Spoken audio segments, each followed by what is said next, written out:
Welcome to this week in the world of wrestling.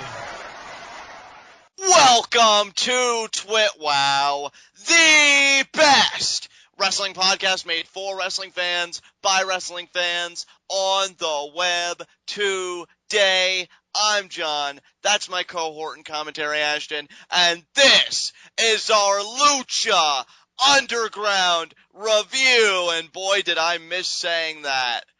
What an episode it was tonight.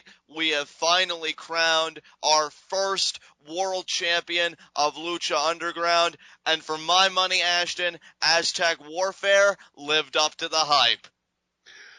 I don't know if I would go as far as to say it lived up to the hype, because I was hoping for more of an aesthetic element. Like, I was kind of hoping that there would be, like, something that actually resembles something you would see in Aztec times surrounding the ring or over top of the ring or around the ring or something. And really the most aesthetic presentation thing that we got was the dancers. Really, other than that, it was pretty much just like the same old, same old. I can understand where you're coming from with that. Like, when you hear the word Aztec Warfare, to me, it carries a connotation of really extreme violence. To me. So I was expecting maybe some type of cage match, you know, maybe some elimination chamber type match, but only with, like, you know, 20 guys or something. Yeah. Like, I know people are going to crap on me for bringing this back up, but I was honestly kind of expecting something closely similar to the Punjabi prison match. Right. Something where it's like you've got like this wooden structure rather than a steel cage, and I just think that they could have done something more with that, but that doesn't make this match any less awesome for what it was. And here's the great thing about Lucha Underground, which to me is why it continues to be a consistently compelling and just great overall piece of television for the El Rey Network. This was the only match on tonight's show. They knew it was so big and so significant. They devoted the whole hour to it. And just the way they broke it down and everything else, I thought the pacing was great and everything. And, yeah, it just really made it seem like the biggest possible deal. And this is their return after, what, a 2 to 3 week hiatus? 2 week hiatus, yeah. 2 week hiatus. So, you know, they had to come back strong. And I really believe they succeeded in that endeavor. I've got no complaints. Yeah, absolutely. I mean, if you really think about it, they've spent 2 straight entire episodes building up to this match and the winner of this match. Yeah, absolutely. Absolutely. So, you know, with that said, it's kind of hard to even do a Heat of the Night segment, seeing as how this was the only match, and I didn't have a problem with this match, unless there were certain things that you had qualms with within the context of this match that you just want to talk about here. So... Well, I don't really. No, not really. Yeah, see, I mean, I guess if I had any complaints, it's that they didn't introduce anybody new. This was all people that had already been in the 2 10-person matches. Right. So, like, I don't know if I would really qualify that as a Heat of the Night or even really a nitpick. It's just kind of something that I was hoping they would do that they didn't. Yeah, it's just it's like really comes down to preferentiality. You would have preferred, you know, some fresh blood in there. But, yeah, I'm the same way as you. So with that said, I mean, let's get right into our Lucha Underground review. And again, I mean, the only thing, we got a video package to start highlighting how we got here, kind of like a reset after a 2-week absence, which, you know, was nicely done. But then after that, to Ashton's point that he said earlier, we had dancers kind of dancing around, almost kind of like, you know, blessing the ring, I think it was called, that kind of ritual. Dario Cueto comes out. And he addresses the crowd, has the belt, you know, draped over his shoulder. Says, you know, tonight is Aztec Warfare. Crowd pop is big for that. Cueto says, you know, 2015 is going to be a strong year for Lucha Underground. And, you know, before long we get started with the match, he does the introductions. Number 1, of course, is Phoenix, because when you last saw us recapping Lucha Underground, Phoenix lost to Mil Muertes 1-on-1. Winner gets to come out last, loser had to come out first. Phoenix obviously got the short straw. And Mundo, Johnny Mundo, comes out at number 2, and our match formally gets underway, Ashton. Absolutely. And this match, just from beginning to end, man, there was no taking your eyes off of it, because you never knew when someone was going to get eliminated. It felt like the entrances happened quicker than every 90 seconds. I'm not actually saying that I think they did, but I'm saying that the match had such a great, quick pace to it that it managed to go by so quickly that it didn't feel like it lasted long enough for the entrances to be every 90 seconds. Right. So yeah, Phoenix and Mundo have some great back and forth to start. Some great teases with the parkour and the high flying, and the crowd always gets hot for that. Before long, Mr. Cisco comes out at number 3. Yeah. But he doesn't last long at all. Pretty much Phoenix and Mundo have their way with him, and Mundo finally hits the end of the world on Cisco to get the first elimination. Is that the official new name for Starship Pain? Yeah, is the end of the world. Okay. So. Because I just have it listed as Starship Pain on here. Right. I took notes, everybody. I sort of took notes as well. Not as great as Ashton's, of course, because he really got into it. But yeah, I did the entry numbers and eliminations. So after Cisco, King Cuerno came out, and I thought he looked pretty impressive. Taking everybody out left and right. I had mentioned, he's kind of the hunter and all the prey seemed wounded. And I thought King Cuerno had a very nice showing in this matchup. So, yeah, King Cuerno was less like a predator, more like a scavenger in this match because he was picking the bones of all of the already wounded guys. Exactly. After him, Son of Havoc came out. Yeah, and Son of Havoc, I mean, he was pretty good in this. Yeah, absolutely. I mean, I'm telling you, it seems like we get to see a little bit more of his ability, in matches like this, where there are other bodies in the fray and he's not the sole focus. Really allows him to come from underneath and really show something. And yeah, he got some really impressive offense, particularly, when this next individual came out, because then Pimpinela Escarata came out. Yeah, and Pimpinela did some great stuff in this. I really, really enjoyed his work. He, man, so underrated. He's just so entertaining. Yeah, I fully enjoy it, man. I think he's kind of like their answer to like a Goldust-esque character or something, but I think he's more reserved, which I like in one way, and yet he's just as crazy in another. Like, he tried kissing the referee at one point. And the referee's yeah, like, and at one point, well, I mean, what order are we in? We're right here. We're at Pimpinela, and then after Pimpinela was Prince Puma, but then Ivelisse came out, and Pimpinela he acted like he was going to go to kiss her, and then he was like, nah, thanks, and he turned around and he goes after King Cuerno. It was just great. Yeah, I love the mind games that Pimpinela likes to play around. If Lucha Underground, I don't know what their plans are for championships or whatever come 2015, but if they ever have like a mid-card title, like the equivalent of the Intercontinental or US title, I wouldn't mind Pimpinela actually getting a run with that. I don't know. I think it could be kind of fun. Yeah. So yeah.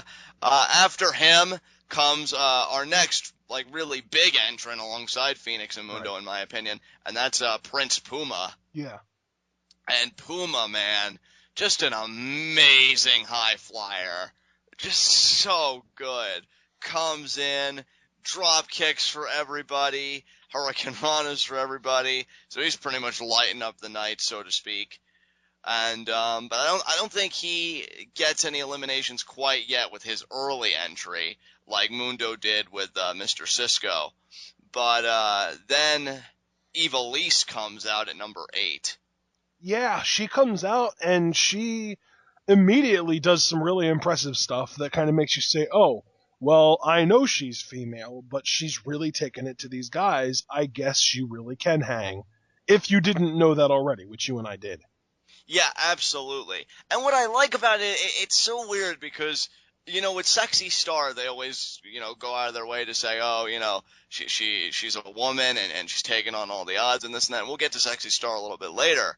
But Ivelisse, to me, she was just as impressive with how she just went right to it, She's not looking to impress anybody or inspire anybody. She's looking to win like everybody else. And even though she's a heel, there's something I really respect about that because she's not making a spectacle of it. It's just to her another day at the office. Yep. So, good stuff. Absolutely, yeah. She is by far my favorite female in this promotion.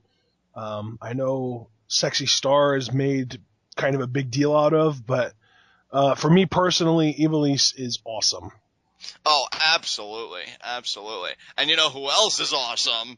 Our next entrant, because then Drago comes out. Yeah, he's awesome. Oh man, he goes right after. He didn't get any eliminations though. That was, to me, that was kind of a surprising thing because I was expecting him to kind of have more of like a flurry of offense where he eliminates one or two people, but he didn't eliminate a single person.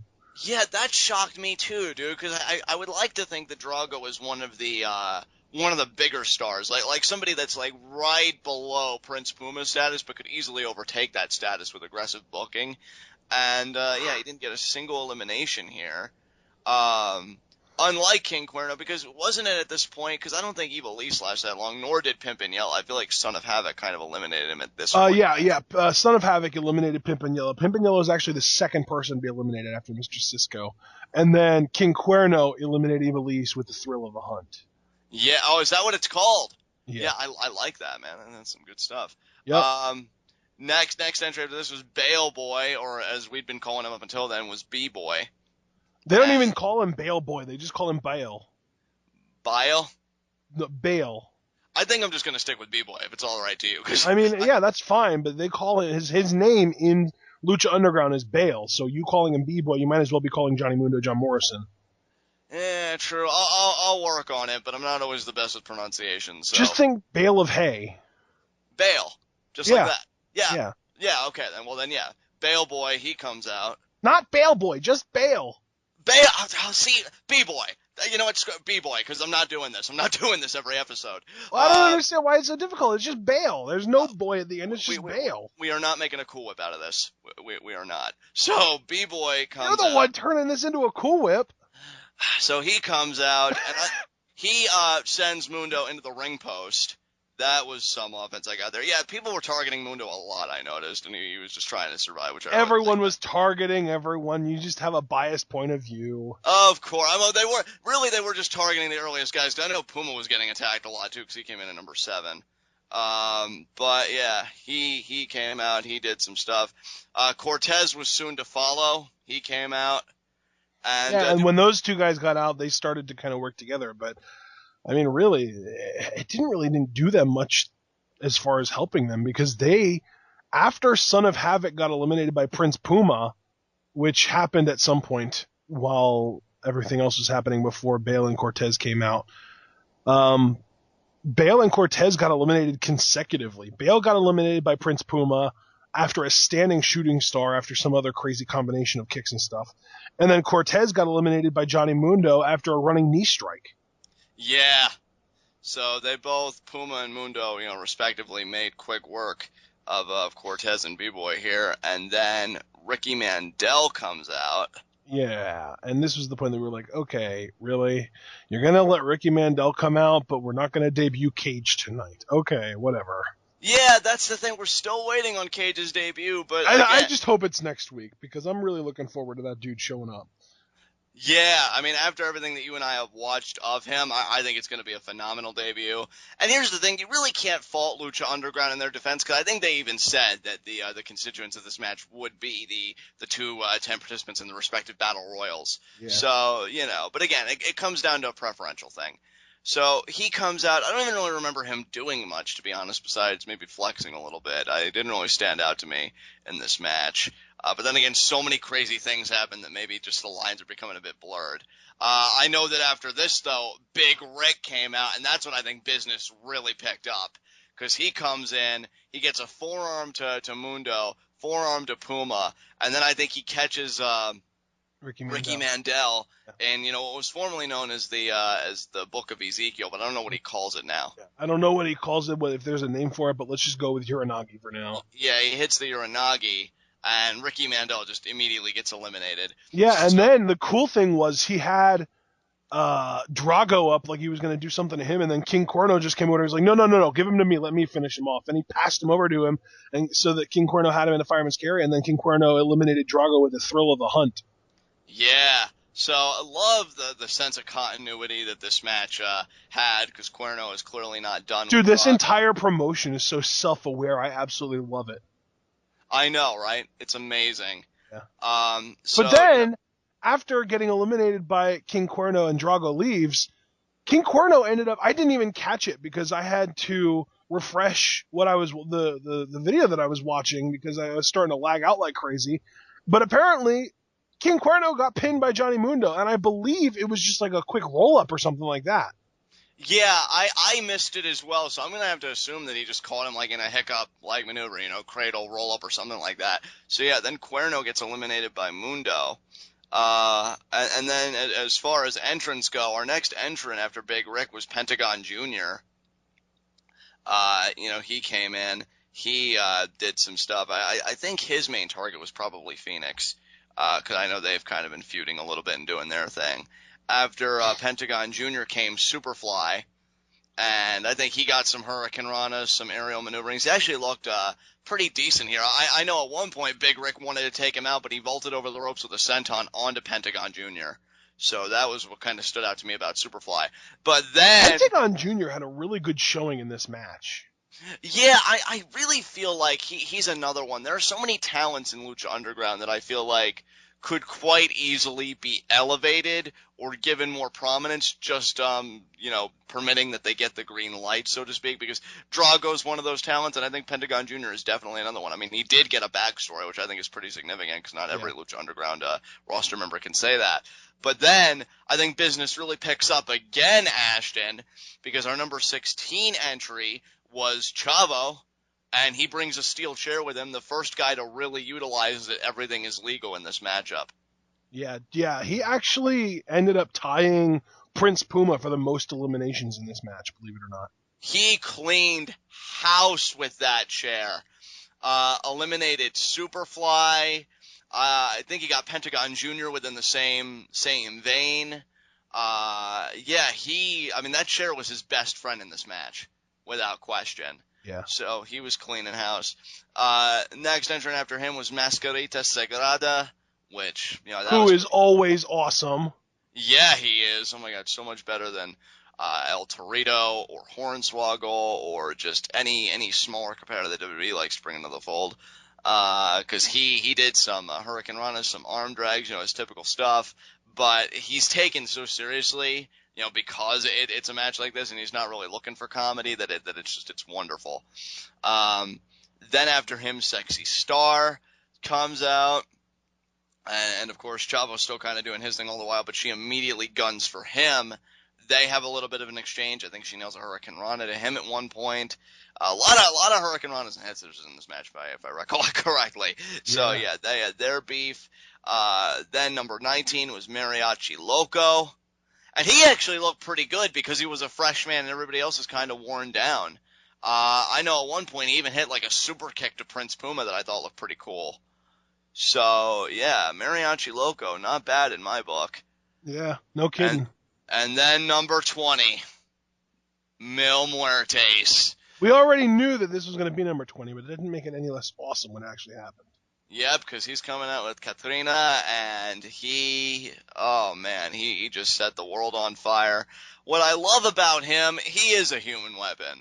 So Chavo can bring his chair, but Muertes just kind of looks at that and says, I don't need it. And he just destroys everybody. I think, what was his first elimination? Because I feel like he got an elimination fairly quickly.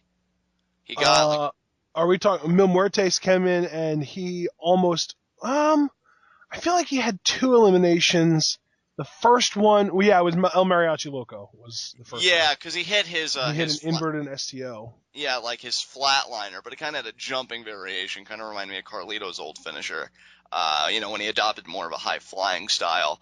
And so that was his first elimination. I don't remember Carlito adopting high-flying style, but I'm going to take your word for it. Oh, he did. Trust me on that. After that, playing field is really kind of dwindling here. Phoenix gets eliminated by Chavo Guerrero at one point. You skipped over Big Rick getting eliminated by the combination of Chavo and Phoenix. Yeah, that's right. Because it was hilarious because it was like everyone was going after Big Rick, and I think 2 different people hit their finishers on him, and each person would hit their finisher, and then Chavo would grab them and move them out of the way and throw them out of the ring. And after they both hit it, Chavo went for a pin, and the ref kind of counted to 3, but then Phoenix hit a 450, and the ref counted to 3 again. So I think Big Rick kind of got eliminated twice here. Yeah, he did, because it was Mundo, then Puma, then like Phoenix is on, so it was crazy, and like Chavo just wanted all the glory. So yeah, Big Rick does get eliminated. And let me just go out of my way and say, because we'll get to Mil Muertes again a little bit, but as far as Big Rick, I love how this match really protected like the bigger, more monstrous types. I don't think they lost any credibility here.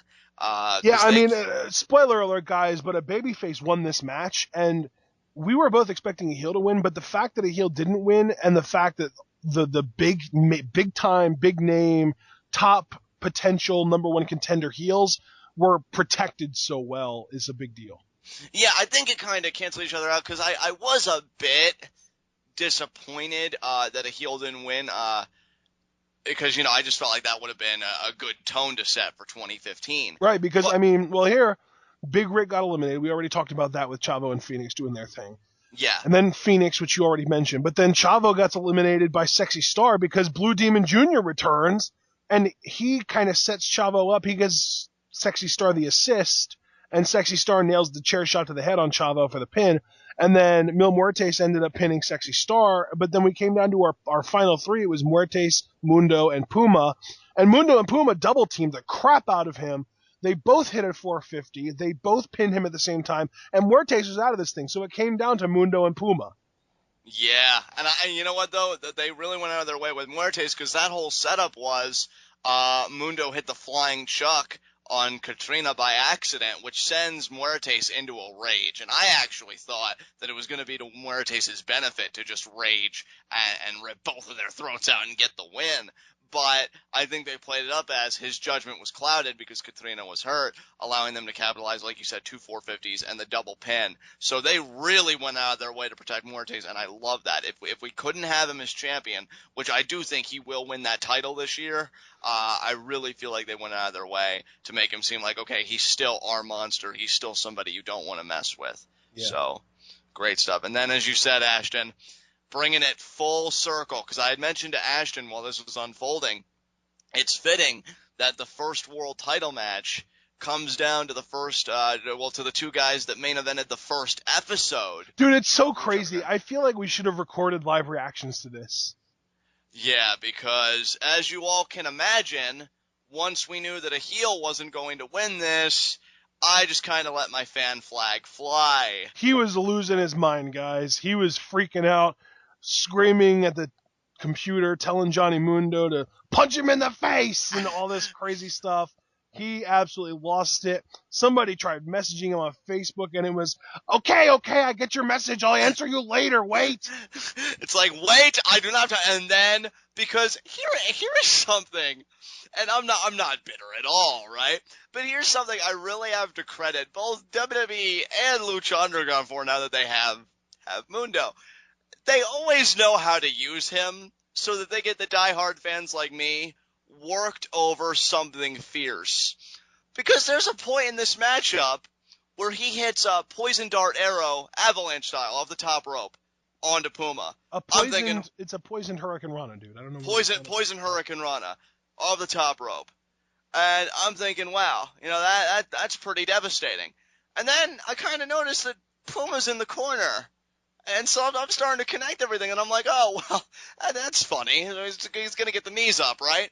No, he doesn't. Mundo actually connects with the end of the world. So I'm thinking, oh my God, finally, I'm going to have a moment of happiness.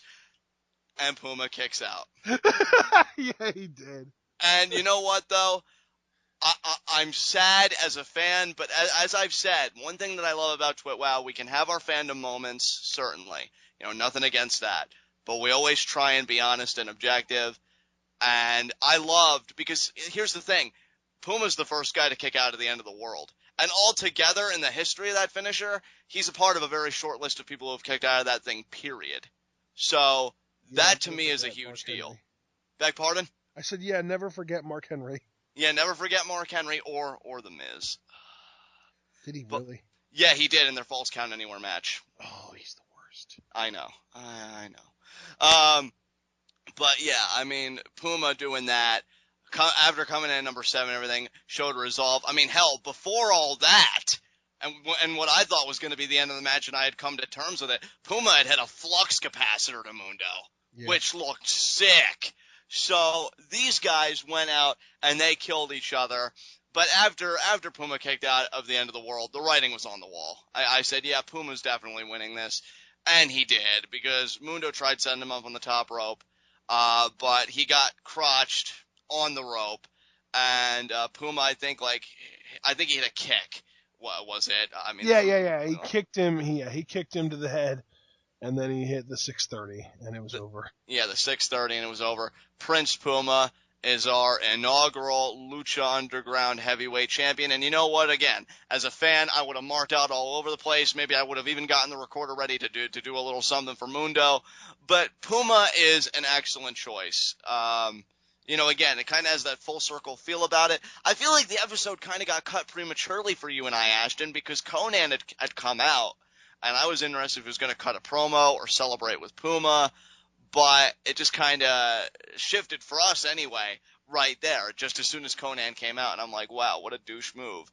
But we can only assume that he's quite happy. I mean, his client is the very first, world champion. I mean, if you're not smiling from ear to ear after something like that, I don't know what's going to make you smile. Yeah. So, great effort by both guys. I'm wondering if they're going to continue to feud over that belt or how it's going to be handled going forward. But I just, what a game effort. Again, brought me back to their very first episode in their main event there. So really, I mean, these guys' scoreboard's kind of evened out now that Puma's gotten a little bit of a comeuppance on Mundo. Say what you will about the scoreboard, but at the end of the day, my friend, only one of them is the champion. That's true, and it's Prince Puma. Man. They worked me over some first, and it was the best kind of feeling. That, to me, shows this match was a success. They had all the right buttons with me, and, God, just the offense was great. And I think Puma will be a wonderful world champion. I really have confidence in this reign. I think he could do programs again with Mundo. They can continue that, go to that history. Mil Muertes, obviously. I mean, he's certainly not done with that world title. And again, with the guys that can be brought up at any point to be taken seriously as contenders. I mean, Phoenix, we thought it was a huge deal when he won his Battle Royal 2 weeks ago. So he's a guy that I think fans could really get behind being a contender. I just think there are so many possibilities with a guy like Puma being the first world champion.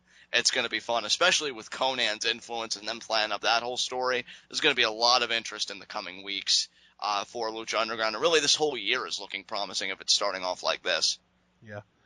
Yeah, it was this man, I am almost speechless. This match was so much fun, and just being able to exist in the same call as you while you are marking out to a Johnny Mundo potential title win I wouldn't trade it for the world. It's funny because I haven't seen him compete on TV for so long. I mean, obviously not counting when we got into Lucha Underground. That's what I mean.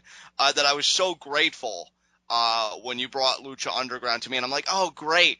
I get to see him compete again. I thought that was going to be enough. I forgot how bad I wanted him to win championships. That feeling was so foreign to me, and to experience that again tonight was amazing. I remember even telling you multiple times, like, I know it's wrong. I know who the right person to go over is. And believe me, they made the right call, because I think this is, again, Mundo's first loss in Lucha Underground, and it just makes everything that Prince Puma accomplished here tonight such a big deal on a multitude of levels, which is why I think this promotion is just so smart. But I threw all that to the wind, man. I'm like, we're going for it. We're going big. And, oh, God, that Poison Hurricane Rana end of the world, I thought we had it. Oh, my God. So to all the Jomo Sapiens, it wasn't our night, or I don't know what he'd call It's crazy, dude, because that actually reminded me of a sequence between Kota Ibushi and El Generico that I saw the other day. And they were just hitting each other with crazy, like Generico hit the Yakuza kick in the corner on Ibushi, and then immediately hit a Chimeraplex on him. And it was a 2 count. And then Ibushi went to the top rope, and Generico went up with him, and he was trying to knock him down. And there was one more near fall, but then at some point Ibushi hit the poisoned Rana off the top rope onto Generico. Oh, that's what it was. Generico wanted the brainbuster on the top turnbuckle. And Ibushi managed to reverse it, and he got the poisoned Rana off the top rope, and that ended up being the 3 count. So when when Mundo hit the poisoned Rana off the top rope, I was like, oh my God, that's it. And then he hit freaking end of the world in the other corner. I was like, holy crap, he's winning. And then Puma kicked out. I was like, how did he do that? I had PTSD flashbacks to the False Count Anywhere match against Miz, because the whole sequence where Miz's shoulder hits the ring post, Morrison pulls him out, and then he hits Starship Pain, it brings it all back over again. And it's so funny because that was for the WWE title. This is for the Lucha Underground World title. And just every freaking time, man, I allow myself to do it.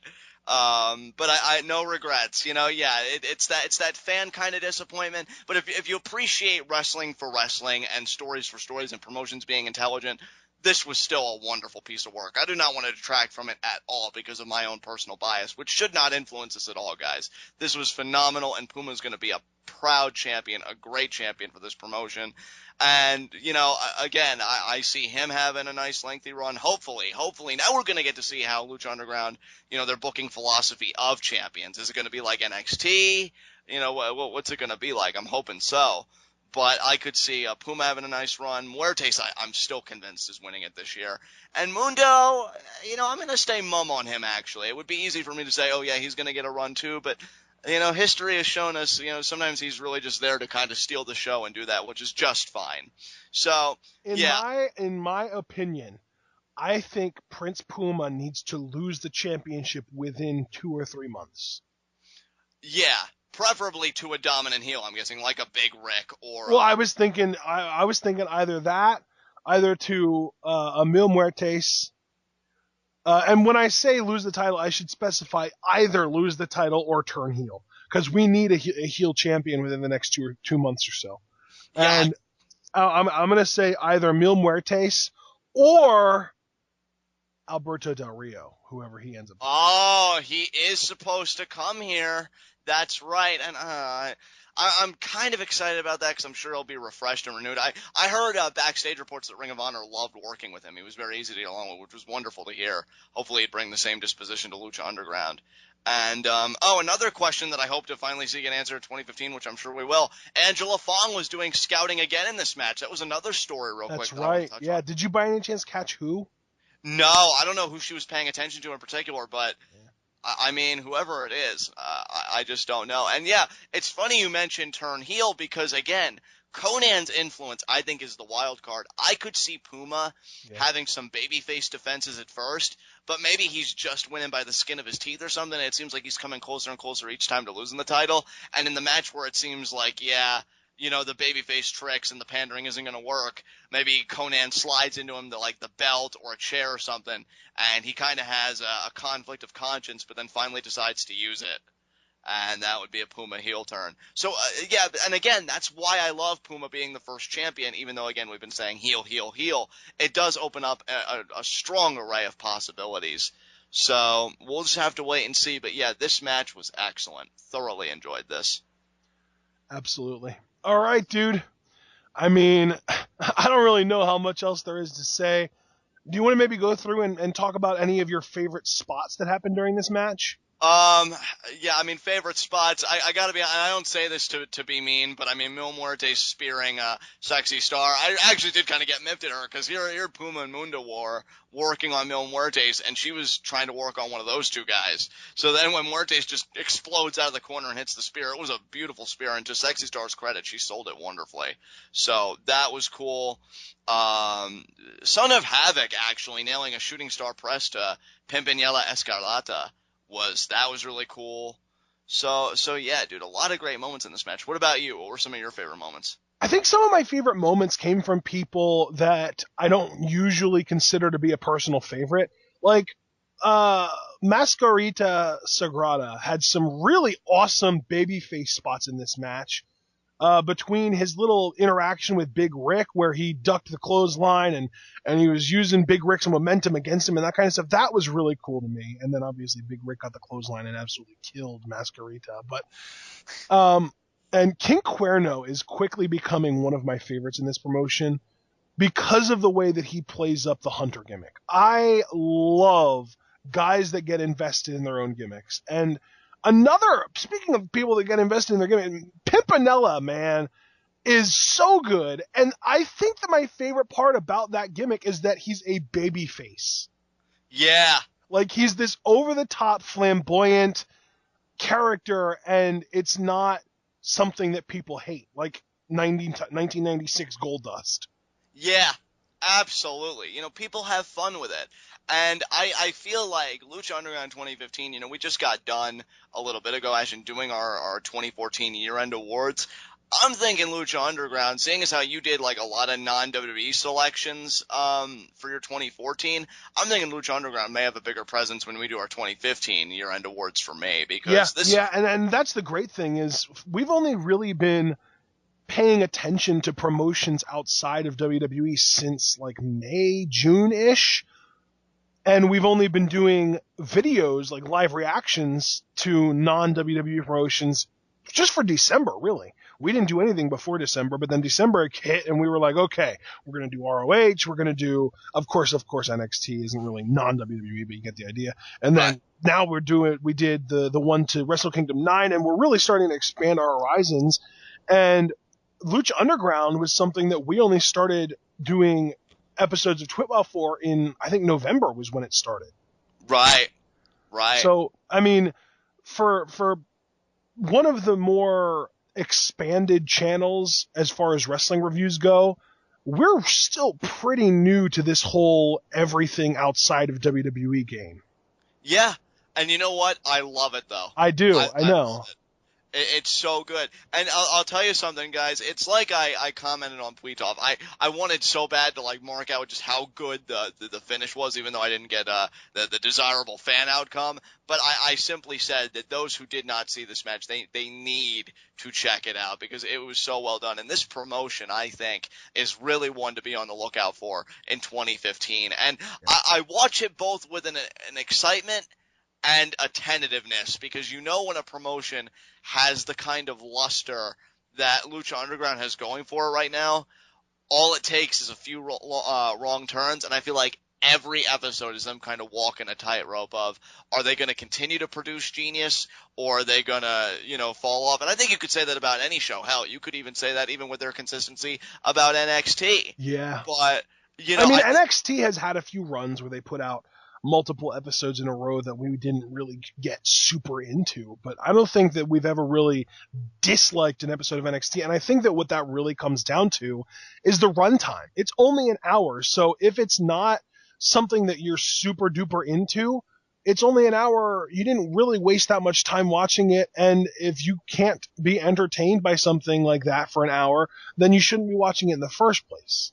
I mean, I think the best thing I could say about the Lucha Undergrounds and the NXTs is that not only are they an hour, but if it's anything bad, it would probably only be like one match or one segment. For something to really feel like an hour was wasted, it would have to be the whole hour itself was bad. And I just feel like that's an incapability for promotions, you know, like Lucha Underground and brands like NXT. So yeah, be on the lookout for Lucha Underground in 2015. I think they're getting ready to really turn a lot of heads. You were talking about guys like King Cuerno and stuff. I think those talents are definitely going to see their stocks rise this year. I can really foresee them being a part of bigger storylines. We still got the debut of Cage coming. He's probably going to set the world on fire. We're probably going to see turns of all sorts. Angela Fong's probably going to make an alignment. I'm excited for this year, just thinking about everything that awaits us. And to kick it off, we have a world champion, and his name is Prince Puma. So with that, I mean, do you really see the point in doing a high spots and low shots? How do you want to handle that? Because, I mean, obviously, who had a better night than the guy who was the first world champion? Yeah, well, I think that just kind of talking about favorite spots is kind of our version of that this time. And the only other really spots that I really want to mention, Pentagon Jr. had some of the most brutal-looking offense I have ever seen in this match. One of them, he did a toss-up powerbomb that looked like it might have killed the guy. I don't even remember who it was. And there was another one where he did a crazy-looking pile driver that I don't even remember how he set it up, but I just remember thinking, oh my god, that guy's dead. Yeah. Pentagon Jr., he's another one. I mean, he's gotten the backstory. He clearly has the moveset, as illustrated by this match. I would like to see him get bumped up a little bit this year as well. Would not mind it at all. And hey, since we're kind of in agreement on our high spot, let's still do low shots. Yeah, well, low shots, to me, I mean, Mr. Cisco would be a low shot because he was the first one eliminated. Yeah, see, and I was going to say for my low shot, I was going to say just Dario Cueto in general, because he had 4 horses in this race, and 3 of them were in the first 6 people to get eliminated. Cisco, Bale, and Cortez Castro were eliminated 1, 5, and 6. And the people in between were Pimpinella Escarlata, Ivelisse, and Son of Havoc. So the fact that your goons are associated with those names tells you a lot about, and right after Cortez was Ricky Mandel. So, it's one of those things where how credible are your guys? Yeah, that's a great point. And you really can't even say. And even Big Rick, who everyone was expecting to make it into the Final 4, didn't even make it into the final 6. Yeah. I mean, here, to put it in perspective, guys, Sexy Star beat out Big Rick because she was in the Final 4. So, that just shows you Big Rick, who was kind of like this powerhouse and kind of like the heavy for Cueto. And the only reason I made that comparison, because I know what people may automatically think, but Sexy Star I don't think has been doing things as significant as Big Rick, given Big Rick's associations. She's been feuding with Chavo, but Big Rick's kind of been this guy that Cueto goes to get the job done. Yeah, I mean, Big Rick was eliminated immediately after El Mariachi Loco. There's your comparison right there. Yeah, perfect. And speaking of Cueto, can I mention as well, when I've been talking about things that we can anticipate in 2015 for this promotion, the key wears around his neck, and whoever the prisoner is. We didn't get any answers to that tonight, and I'm telling you, man, I have this gut feeling that the prisoner is going to end up being Del Rio. I'm just a gut feeling. I think I said that on our last Lucha Underground review too. It's just a gut feeling. I don't know. Let me ask you a follow-up question, Ashton. I mean, with your gut feeling, do you think he's going to come in with a different sort of look, maybe? No. No. I kind of doubt it. It just he might come in with a mask because before he went to WWE, he was Dos Caras Jr., so he might debut for Lucha Underground as Dos Caras Jr. That could be something, yeah. It just, whoever this guy is locked away, with Cueto pretty much controlling their fate. I don't know. It's funny that you think I like that you think Del Rio, because to me, obviously, I think it creates an imagery and an atmosphere of, oh my God, what monstrosity is he keeping behind there? What monstrosity is he going to release? But maybe it's not a monstrosity at all. Maybe it's a monstrosity of a totally different kind, mentally or just something they've done in their past. I mean, Lucha Underground clearly loves narratives and backstories. Although I can't help but feeling, the more I think about it, if Del Rio does come back to a Mexican promotion, and even though this is technically in Southern California, it's still a AAA affiliate, he would be a babyface because he's almost hero worshipped in Mexico now. Yeah, that's true. That is so true. And it's funny because to me, the Del Rio that you and I know and that we really associated with would seem to be really chummy with a guy like Dario Cueto. Exactly. But this isn't Mexico's finest export. Exactly. It's almost like the conquering hero coming home of sorts. Yeah. And that's got babyface written all over it. I mean, dude, again, just so many things to look out for. And yeah, if this match was the start of it, just more, please. Absolutely. I mean, I'm loving this. The idea that this and NXT will soon be on the same night, because soon NXT will be moving to Wednesdays. In one way, it's a slight nuisance, but in another way, I mean, how ideal is it that 2 of the best wrestling programs are packaged on the same night like this? Just fantastic. Yep. So, with that said, I mean, any more spots or anything that you want to talk about? Absolutely not, dude. Let's close this baby out. This was fun. I loved this episode, and I cannot wait for next week. We're back, baby. I know, and it'll actually be nice for them to be back next week because it'll be a more structured card. I mean, this match, just again, was the entire focus. But with that said, this has been Lucha Underground. This has been TWitWoW, the best wrestling podcast made for wrestling fans, by wrestling fans, on the web today. I'm John. That's my cohort and commentary, Ashton. Guys, be sure to comment and subscribe on YouTube. I mean, particularly for our Lucha Underground reviews, the feedback is always terrific. What do you think of Puma as the very first world champion? Who are the prospects that you're going to have your eye on in 2015? What moments are you looking forward to in 2015 for Lucha Underground? I cannot wait to bear witness to that conversation. And of course, you can always take the conversation over to Pwitoff, a phenomenal Facebook wrestling group. But while you're doing all of that, you can be sure to stay tuned for our NXT review tomorrow night as we see the return of the NXT champion, Sami Zayn, where you know Kevin Owens will be waiting. See you then, guys.